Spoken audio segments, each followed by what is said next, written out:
परिचय यहाँ पर गोविंद जी का दे देते हैं। दरअसल ये गोविंद भाई लालजी भाई ढोलकिया हैं और इनका मैं एक शॉर्ट फॉर्म यूज करूंगी, सर माफ कीजिएगा, क्योंकि पूरा नाम आपका लेना ना मैं GLD कहूंगी आपको, नहीं गोविंद काका कहूं, गोविंद काका, ठीक है, चलिए ये भी ठीक है। आप एक भारतीय व्यवसायी और राजनीतिक हैं और आप गुजरात के से राज्यसभा सांसद भी हैं। सूरत में आपका हीरा निर्यात का काम है, तो आप कारोबारी भी हैं, आप पॉलिटिशियन भी बन गए हैं, तो बहुत सारे इनके आयाम हैं, उसी पर चर्चा करेंगे। आपकी एक पुस्तक भी आई है, diamonds are forever so are morals, ये चर्चा का विषय दरअसल मूल रूप से रहने वाला है।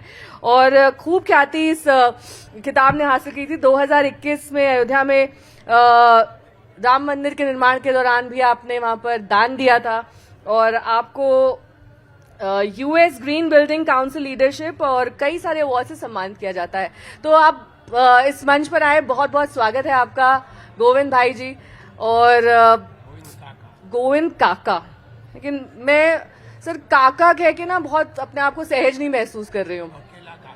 अकेला काका, ठीक है, काका जी चलेगा, काका जी। तो चलिए काका जी से बातचीत करते हैं। Diamonds are forever and so are morals. अब सारी महिलाएं हालांकि यहाँ बहुत कम दिख रही हैं और ये कहा जाता है कि diamonds are a girl's best friend, लेकिन क्या मॉरल्स के लिए भी ये कहा जा सकता है कि आजकल के दौर में मॉरल्स का क्या पैमाना है? काका जी नमस्ते मित्रों, सबसे पहले मैं प्रार्थना से शुरू करता हूं। किरीटिनम गदिनम चक्रहस्त मिस्तेजो मया सर्वतो दीप्तिमन्तम् पश्यामि त्वां दूरनिरीक्षयं समन्तात् दीप्तानलार्कघृतिमा प्रमेयम्। कृष्ण कन्हैया लाल की जय। जो बहन जी ने प्रश्न किया उससे पहले मैं थोड़ा मेरा, बहन जी की जगह बेटी भी बोल सकते हैं आप, मुझे नेहा भी बोल सकते हैं, नाम से भी मेरा जैसे आपको नाम से था ना, मैं हाँ नेहा बहन बोल दीजिए। क्योंकि मेरी भतीजी नेहा बहन है। तो मैं एक गांव का गोविंद हूं और I am study only 7 but not giving 7 exam also. I have certificate only 6. जो मेरा विलेज था 700 की आबादी का, गांव में 104 का स्कूल था। मैं 60 इयर्स से डायमंड बिजनेस में हूं। When I am only 13 years old, that time come to diamond business. और जब मैं सूरत डायमंड बिजनेस में आया तभी खाली 200 वर्कर था मेरी जैसा डायमंड कटिंग एंड पॉलिशिंग में, जो आज 10 लाख है। तो डायमंड को बिजनेस को बढ़ता हुआ मैं साक्षी हूँ। भगवान की कृपा से हमारी कंपनी का 1.7 बिलियन में 13,000 करोड़ का कारोबार है, 7,000 लोग काम कर रहे हैं और हमारा पूरा फैमिली संयुक्त है। तो ये मेरा थोड़ा भी पहचान देके अभी बहन जी का जो नेहा बहन का जो क्वेश्चन है उसके बारे में हम बात करेंगे। नाउ अगेंस्ट योर क्वेश्चन, आपकी जो किताब है उसमें आपके जीवन के संघर्ष के बारे में लिखा है, उस संघर्ष के बारे में भी थोड़ा बताइए। और दरअसल ये भी हम आपसे जानना चाहेंगे कि आप एक कारोबारी बेहतर है या राजनीतिक? नहीं, राजर्षि में नहीं हूं। ये तो मेरे ऊपर स्काईलैब पढ़ता है ना, ऐसे पढ़ा है। मैं कभी राजकारण में था नहीं, पॉलिटिक्स में था नहीं। मैं तो एक सामाजिक सोशल वर्कर हूँ और पूरा गुजरात मेरे को गोविंद काका का नाम से जानते हैं।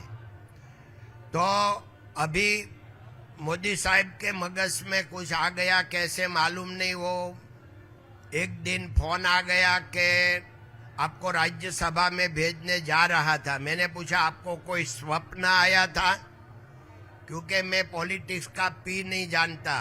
तो बोला वो साहेब का मन में इच्छा आया कि आपको कुछ सम्मान देने का, इसलिए आपको तय किया है। तो फिर हमारा फैमिली ने बोला कि अगर हम नरेंद्र भाई मोदी को मानते हैं कि वो देवी पुरुष है, तो देव योगे उनके मन में कुछ आया होगा, तो हम स्वीकार कर लो। इसलिए हमने ये स्वीकार कर लिया। तो जो बात है हमारा, असल में मैं डोंगरे जी महाराज के प्रभाव में, डोंगरे जी महाराज भागवत कथाकार थे, वो तो चले गए, उनको भी 40 साल हो गया।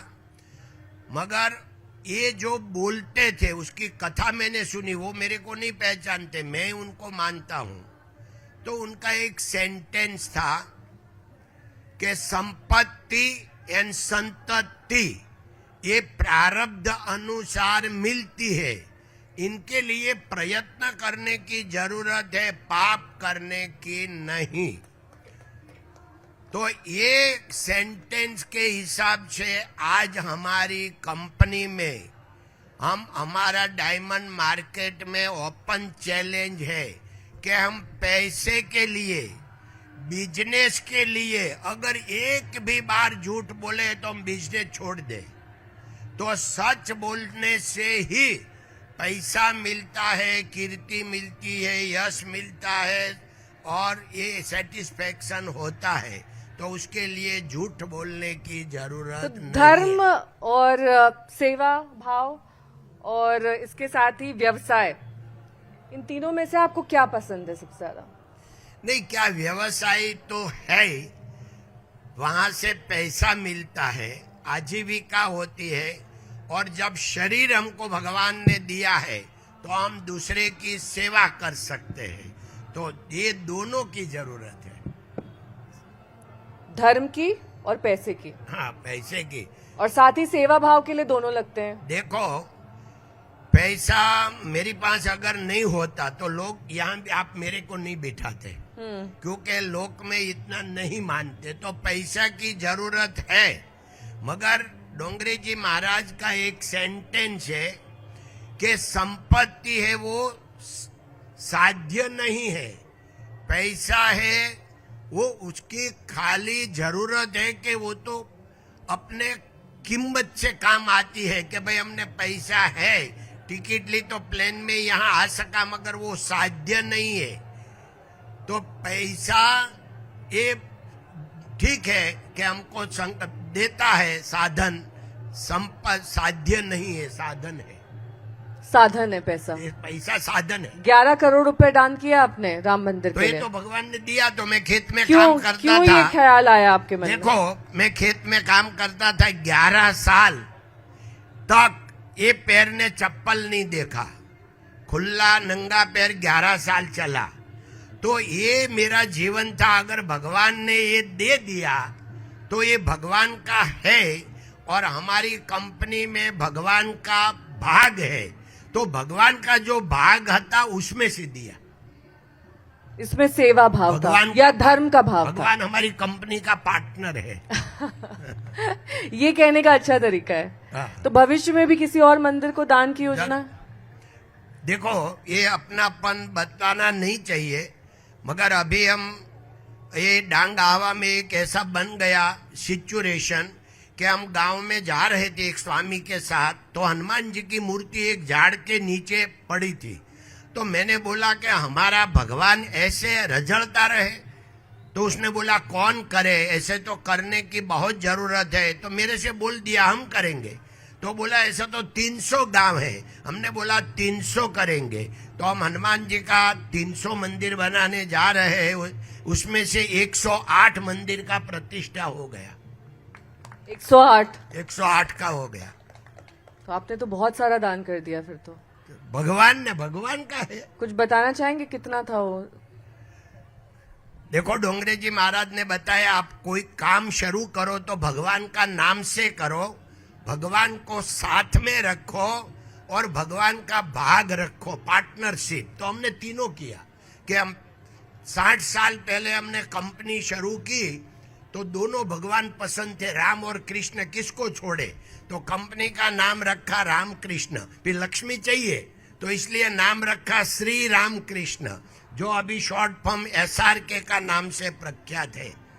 तो ये भगवान का नाम से, भगवान का पाठ से भगवान ही सब करते हैं। एक मैं एग्जाम्पल दूं, 2008 में वर्ल्ड रिसेशन आ गया बड़ा, डायमंड में भी आया, और डायमंड में आया तो सब लोग ने इंफ्रास्ट्रक्चर तोड़ डाला, क्योंकि एक महीने में 30% प्राइस डाउन हो गई थी। और हमारी कंपनी में भगवान का भाग था, तो भगवान ने ऐसा हमको दिया बुद्धि कि हम किसी को नहीं निकालेंगे, हम कंपनी में हैं तब तक हमारा सब वर्कर अंदर रहेंगे, क्योंकि वो हमारा फैमिली मेंबर है। अभी हम छोड़ दे तो कहाँ जाएंगे, तो हमने उनको रखा। और फिर इतना रॉ मटेरियल का प्राइस कम हो गया तो 50% हो गया, तो 50 में लो, 70 में बेचो। तो एक कंपनी 2007 में 25 नंबर पर इंडिया में थी, वो 2009 में टॉप 5 में आ गई। ये कौन करता है? ये भगवान। ईश्वर में आपकी काफी आस्था है। ईश्वर, धार्मिक इंसान है। यही ईश्वर। तो फिर किताब क्यों लिखी? किताब के लिए प्रेरणा कहाँ से? देखो, किताब लिखी भगवान के लिए, क्योंकि सबको रास्ता दिखाने के लिए कि अनएथिक्स करने की जरूरत नहीं है, पाप करने की जरूरत नहीं है। ये देखो, भगवान साक्षी है कि इतना सत्य से भी ये सब कुछ मिल सकता है। लेकिन आप अपनी पुस्तक के बारे में बताइए, क्योंकि जो टाइटल है वो काफी रोचक है, diamonds are forever so are morals. ये जो सो आर डायमंड का तो आपका कारोबार ही है, मॉरल्स क्यों जोड़ दिया उसमें आपने? मॉरल से बिजनेस किया तो सबको मैसेज आपने दिया। हमेशा ईमानदारी से अपना बिजनेस किया? कभी तो मैंने आपको बताया हाँ। कि हम एक भी बार बिजनेस में झूठ बोले ऐसा कोई, क्योंकि आपको तो मालूम नहीं हमारा लेकिन मार्केट में तो हाँ, मालूम है ना, आपकी मार्केट में मालूम होगा। और मैं ये भी आपसे एक सवाल जोड़ना चाहती थी, कोरोना के दौरान जो बहुत सारे आपके जो कारीगर होंगे डायमंड बिजनेस कोरोना में तो आपने कैसे उनकी मदद करी? 5 महीना फैक्ट्री बंद था, 5 महीने उनका सबका सैलरी शुरू था, वो गांव में जाके बैठा था, उनके 1 तारीख को उनके खाते में पगार आ जाता था। तो ये हम हमारी कंपनी में हम कोई वर्कर नहीं बोलते, फैमिली मेंबर बोलते हैं, SRK फैमिली मेंबर। तो वो हमारा फैमिली मेंबर है, सुख दुख का साथीदार है। ये सब बातें आपने अपनी किताब में शामिल करी? सब है ये लिखा सब। और कोई ऐसा महत्वपूर्ण हिस्सा उस किताब का जो आप हमारे दर्शकों से बताना चाहें? क्वेश्चन लेंगे आप? कोई क्वेश्चन है सर के लिए? सर मैं स्पेशली आपके टॉक के लिए आया हूँ यहाँ पे साहित्य आज तक में, क्योंकि आपका जो बुक है अनफॉर्चुनेटली मैंने पढ़ा नहीं, but I was just going through, मैं देख रहा था। तो आपका ये टॉपिक है जो मैम बार बार कह रही हैं, diamonds are forever so are models, तो मुझे काफ़ी टेम्प्ट किया और फिर मैंने आपके बारे में देखा और फिर मैं यहाँ पे हूँ। सर मेरे उम्र के वैसे हैं काफ़ी लोग हैं, but I appreciate them and I appreciate my self. पीछे तापसी पन्नू बैठी है, मैंने उसको छोड़ के जब से जैसे आप पहुँचे यहाँ पे मैं आ गया।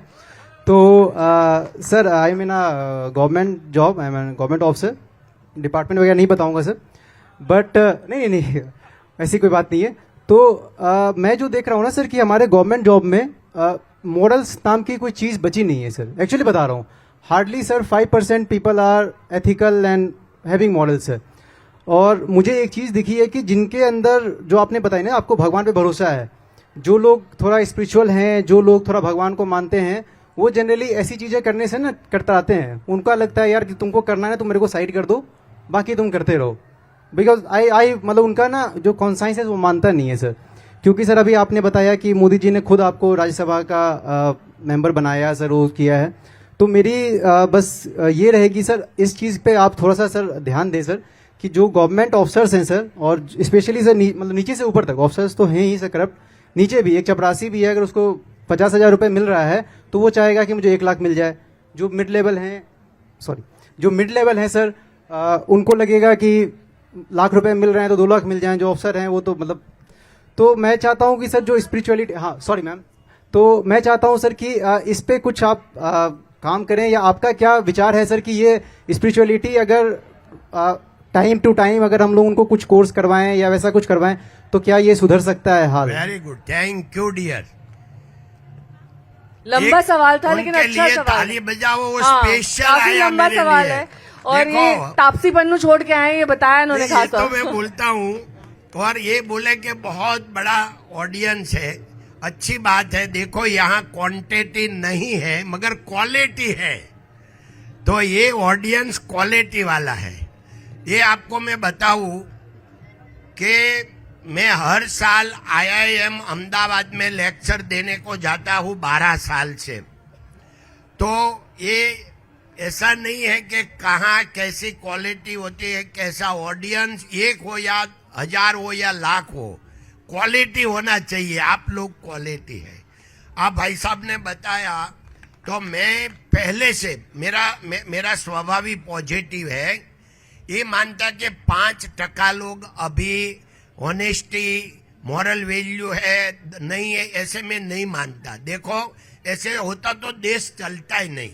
तो ऑनेस्टी मॉरल वैल्यू ये 75% नेताओं में ऑनेस्टी है, आजकल के नेताओं में 75% अरे सर ज्यादा बता दिया आपने, ज्यादा बता दिया थोड़ा। आपको मतलब लगता है जिस तरह के बयान आते हैं उसमें जो मेरा ऑनेस्टी स्वभाव बची? positive है मैं तो न्यूज बिजनेस में हूँ ना, आपको लगता है सब ऑनेस्ट है ये वो? बहन बोलती है ना, उनका कारण यही है। क्यों बहन, माफ करना, मगर न्यूज में जो आते हैं ना ज्यादा नेगेटिव आते हैं। अरे वो जो बोलते हैं वही तो दिखाते हैं, हम अपने मन से थोड़ी ना बनाते हैं। नहीं, आप गलत नहीं जो है, हम बोल रहे हैं वो दिखा रहे हैं। आप गलत नहीं है, सही है। मेरा ये पूरा आंसर तो सुनो। क्यों, अगर पॉजिटिव न्यूज देने तो हम कोई सुनने को तैयार नहीं है, तो इसलिए उनको तो जो लोग को चाहिए वो देना पड़ता है। तो ये अपना खाली नेचर नेगेटिव हो गया है। तो उनके बारे में अच्छे लोग बहुत है, ये मैं मानता हूं। उनके हिसाब से पूरी सृष्टि चलती है। मगर मैं 50 साल पहले ऐसे मानता था कि मैं जब 75 का होगा तो कोई लाश रुश्वत नहीं होगी इंडिया में, क्योंकि न्यू जनरेशन बहुत अच्छा आएगा। मगर ऐसा हुआ नहीं। तो अभी और जो नया न्यू जनरेशन आएगा वो तो करेगा, ऐसे मेरे आशा। तो फिर ये धर्म के नाम पर इतने दंगे क्यों होते हैं? सभी में इतने मॉरल्स होते हैं तो एक भी दंगा नहीं होता, एक भी जगह पर रेप नहीं होता, एक भी जगह पर जहां पर हम लड़कियों महिलाओं का शोषण देखते हैं वो नहीं होता। सभी अगर 75% लोग आपने मॉरलिस्टिक बता दिए सर, फिर तो कोई क्राइम ही नहीं होता। बहन जी के साथ मैं इसलिए नहीं हूँ सम्मत।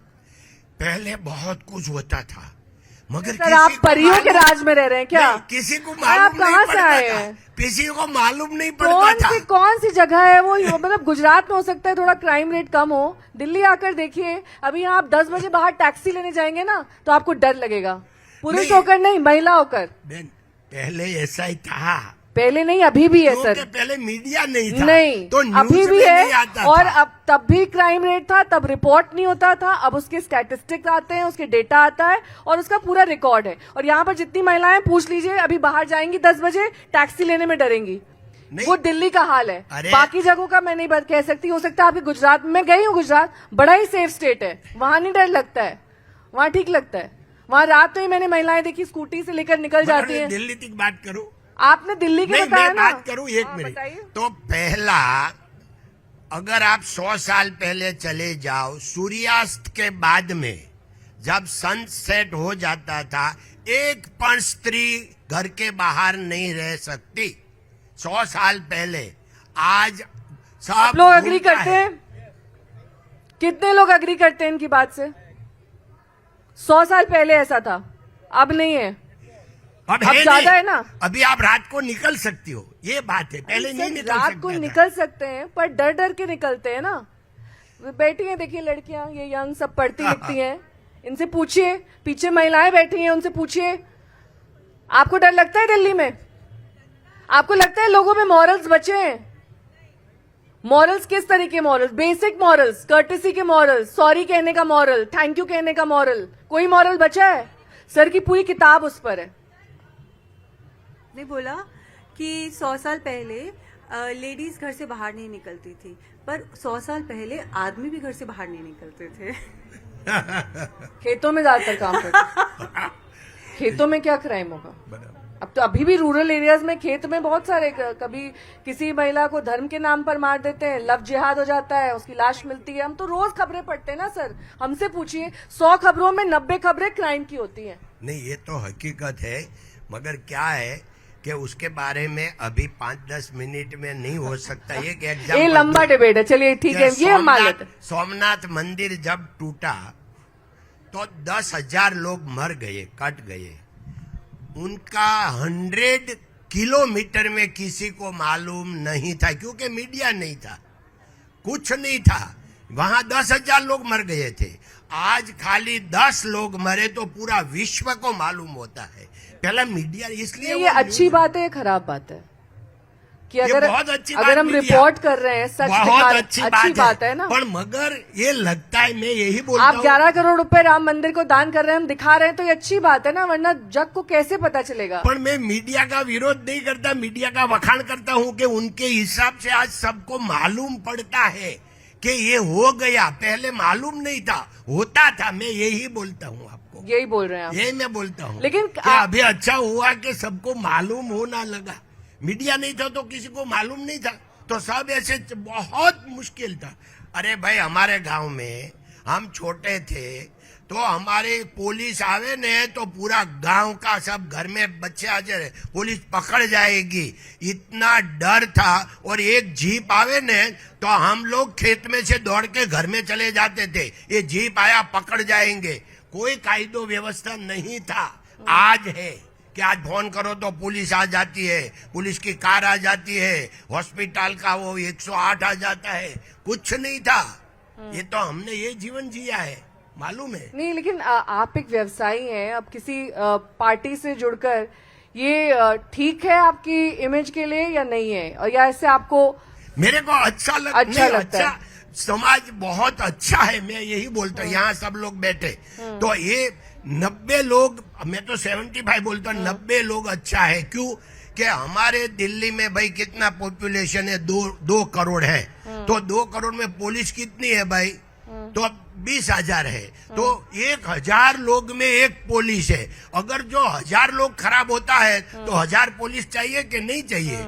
1,000 में एक ही पुलिस है, तो 999 अच्छे लोग हैं, 999। सर, बड़ा पॉजिटिव आउटलुक है आपका, मुझे बहुत मजा आया आपसे मिलके। धन्यवाद, सच में धन्यवाद। मतलब आप सिर्फ अच्छी चीजें देख रहे हैं समाज में, एक भी बुराई, एक भी कुरीति कुछ नहीं आपको दिखाई देता है।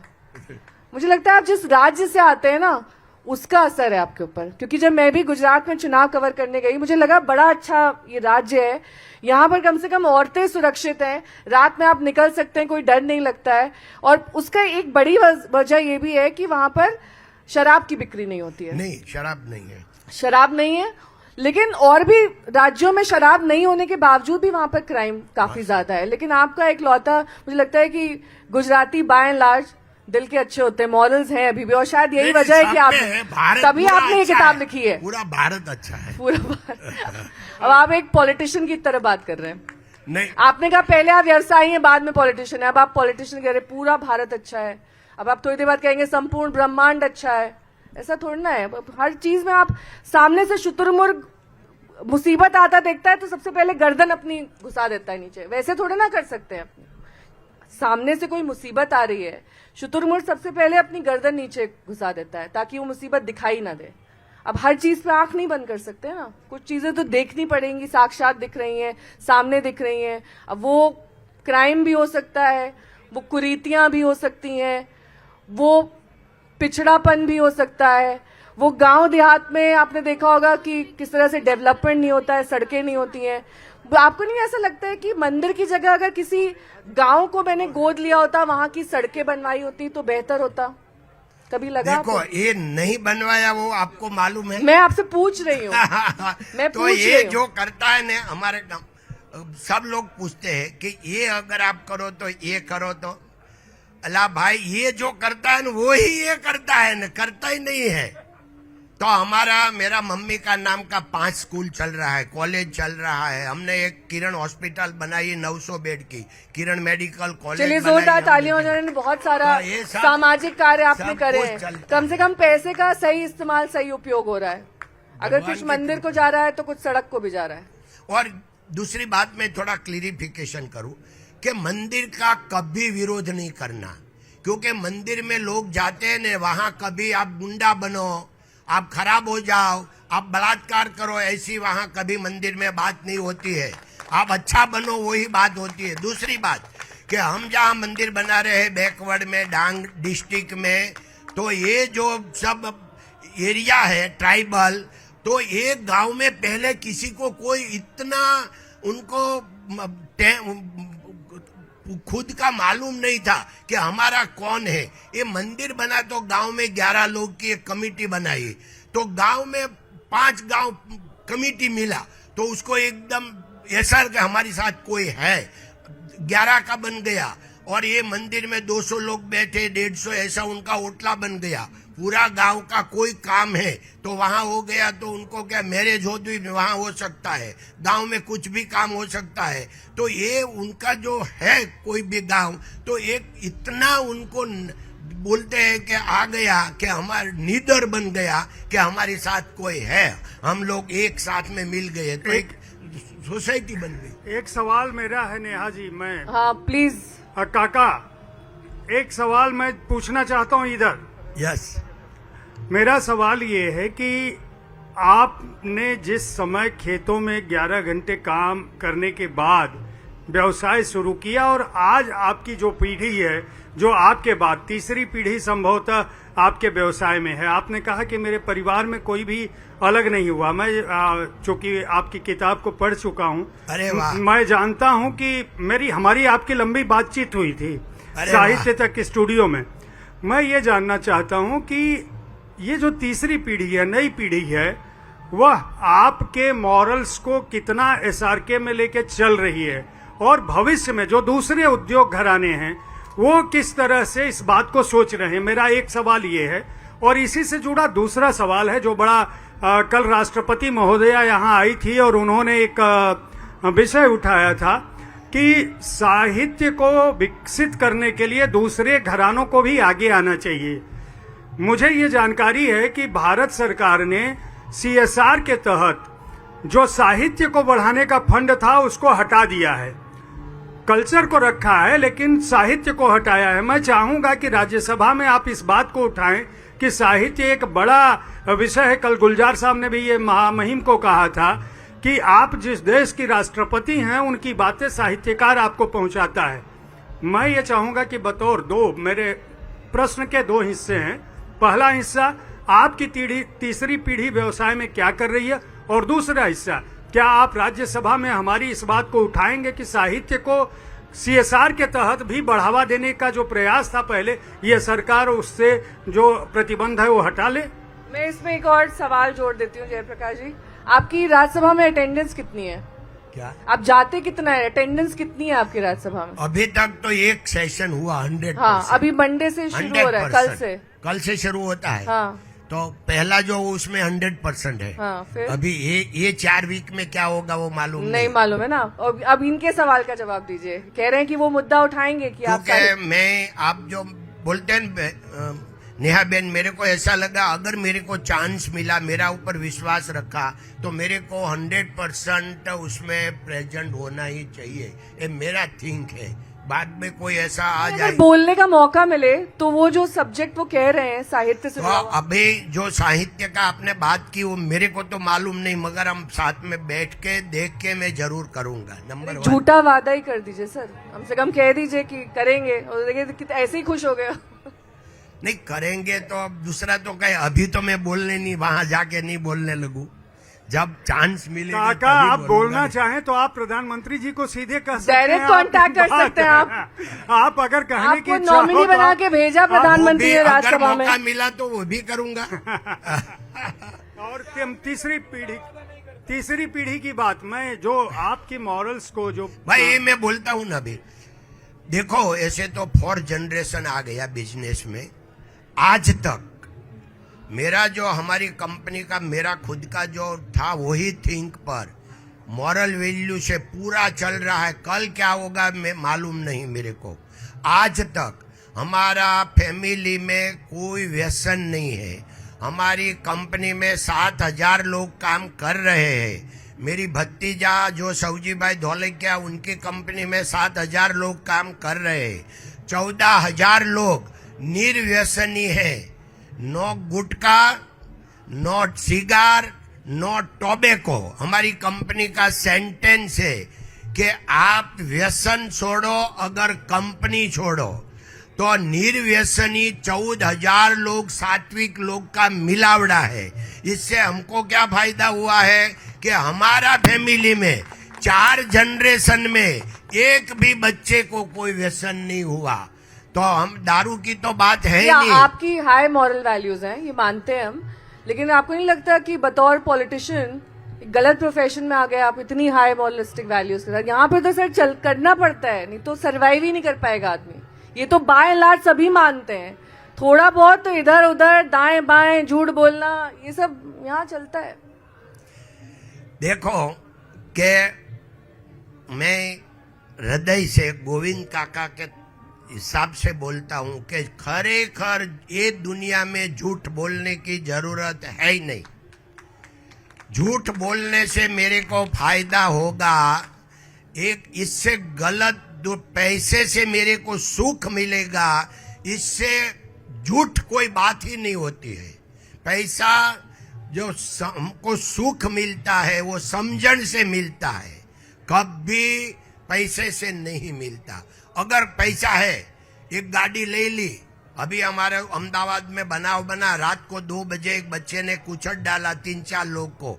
अभी वो बाप दीकरो दोनों जेल में है। पैसा तो था, तो पैसे ने क्या किया, जेल में डाल दिया। तो पैसा ही सुख देता है ऐसा नहीं है, सुख तो समझण से मिलता है। तो ये बात है कि आपने जो बोला कि भाई झूठ, तो झूठ बोलने से फायदा होगा, ये उनका एक उदाहरण दो। हमने चलिए पॉलिटिक्स में नहीं फायदा होगा। आपने कहा बहुत आप ईमानदारी से 900 व्यवसाय भी करते हैं। हमने 900 बेड की हॉस्पिटल हाँ, बनाई। वो आपका सामाजिक नहीं, कार्य है। नहीं, वही मैं बोलता हूँ। कॉलेज बनाई, मेडिकल कॉलेज। हमने सूरत डायमंड बुर्स सर बनवाया। आप टैक्स कितना भरते हैं? सूरत डायमंड नहीं, बुर्स टैक्स कितना भरते हैं आप? क्या बता बोले? सकते हैं आप सार्वजनिक मंच पर? क्या टैक्स बोलते हैं? टैक्स करदाता कितने बड़े करदाता हैं गुजरात के? हमारा 2-3 साल पहले हमको जेमिन ज्वेलरी का अवार्ड मिला, maximum tax payer in the gem and jewellery. फिर भी आपने नंबर नहीं बताया मुझे। क्या पैसा? टैक्स कितना भरा आपने? जीएसटी 300 करोड़। 300 करोड़। चलिए आपने इस मामले में ईमानदार रहे आप। जीएसटी कितना भरा आपने?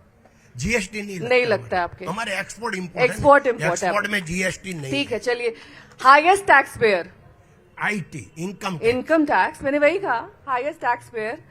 जब किसी तरह के सामाजिक कार्य से जुड़ता है तो बहुत सारे लोग उसके इर्द गिर्द होते हैं।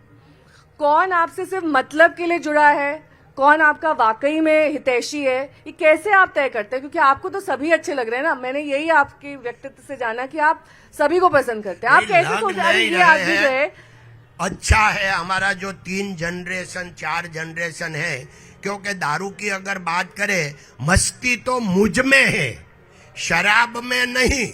अगर शराब में होती तो बोतल क्यों न उछलती? तो फिर कभी नाचती बोतल ने बोतल, डांस यही किया? वाला। हाँ, वो कभी बोतल ने डांस किया? नशा अगर शराब में होता है तो नाचती बोतल। मुझे यकीन ही नहीं आ रहा है कि आप गुजरात से आते हैं। सारे तो आपको शेरो शायरी भी आती है।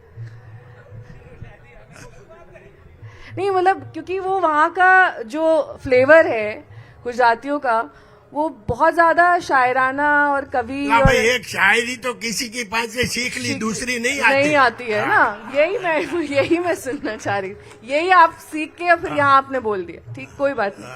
अब कल से क्योंकि सत्र का आगाज हो रहा है, तो क्या तैयारी करके जाएंगे आप काका साहब कल शीतकालीन सत्र? देखो, नेचर तैयारी जो होता है ना, भगवान को मेरे से जो काम कराने का है ना, वो मेरी बुद्धि में आके बोलेगा कि तेरे को ये करने का है, ये करूंगा। तो सब ईश्वर कराता है, हम ईश्वर। निहित मात्र हैं। मतलब देखो, ये मेरा दृढ़ निश्चय है कि ये सृष्टि में कर्तु अकर्तु अन्यथा कर्तु ईश्वर है। ये सब आपने अपनी किताब में भी लिखा होगा। लिखा है। किताब का कोई ऐसा हिस्सा जो आप यहाँ पर दर्शकों को बताना चाहें, जो आपके दिल के बेहद करीब है, आपके जीवन से जुड़ा हुआ हो, क्योंकि साहित्य की बात हो रही, जाहिर तौर पर आपकी किताब पर भी हम चर्चा करना चाहेंगे। कौन सा हिस्सा है? देखो, किताब में कितना लिखा क्या है, तो ये लोग जो प्रश्न क्वेश्चन करेंगे ना, इसमें किताब का हिस्सा आ जाएगा क्वेश्चन करने। कोई है क्वेश्चन किसी के दिमाग में? क्वेश्चन तो ठीक है, मैं ये बताना चाहता हूँ, आपने एक बताया कि आप मंदिर में मत खर्चो, दूसरी जगह पर। मैंने ये नहीं कहा, मैंने नहीं, कहा नहीं, ये कि नहीं। मैंने यमा- कहा यमा- आप यमा मेरे नहीं। क्वेश्चन को ट्विस्ट कर यामा रहे हैं। नहीं, मैंने नहीं, कहा कि यामा मेरे मंदिर को के कोई साथ अगर साथ क्वेश्चन है तो रहने दो। हाँ, देखो देखो, डांग एरिया जो पश्चात एरिया है, में हर साल में वो मेडिकल कैंप करते हैं, 60 से 70 आप इनके साथ आए हैं? हाँ, हाँ। वो 70 आप सवाल करिए। ऐसे नहीं, डॉक्टर मैं आप मनुભાઈ, सवाल करिए, અત્યારે प्लीज। अरे તમે नहीं बोलो, આમાં શું છે કે पक्षकार नहीं होना चाहिए, तो मतलब आप पक्ष में सवाल कर ठीक है, सकते हैं। आप सवाल बतौर तुम्हें- मित्र अगर आप आए, अगर यू सवाल हैव एनी करिए। Question so you can ask. वो महिला पीछे है, उनको please. How is my English? Very good, देखो, fabulous. but without grammar my English is, because I am not studying English. ABCD also not coming in my school. 7वीं पास है आपने बताया। हाँ। 7वीं का एग्जाम नहीं दिया? 8 में से शुरू आठवें से ABCD होता शुरू। था, हाई स्कूल से शुरू होता फिर वो भी टाइम बताइए, पर, वो हाईएस्ट टाइम टैक्स पर। पेयर बन गए, अब फिर पढ़ लिख के क्या होगा जीवन में? प्लीज। काका काका मैं इधर इधर हाँ, यस। हाँ, तो मैम जैसे आपने कहा कि दिल्ली में हम सेफ नहीं हैं, लेकिन मैं दिल्ली में ही पली बड़ी हूँ। 2 साल के लिए मैं राजकोट गई थी। हाँ काका, तो मैंने गुजराती पण नहीं आवड़ती, पर हूँ 2 बरस में सीखी गई। अरे हाँ, वाह। तो उसका रीजन क्या है?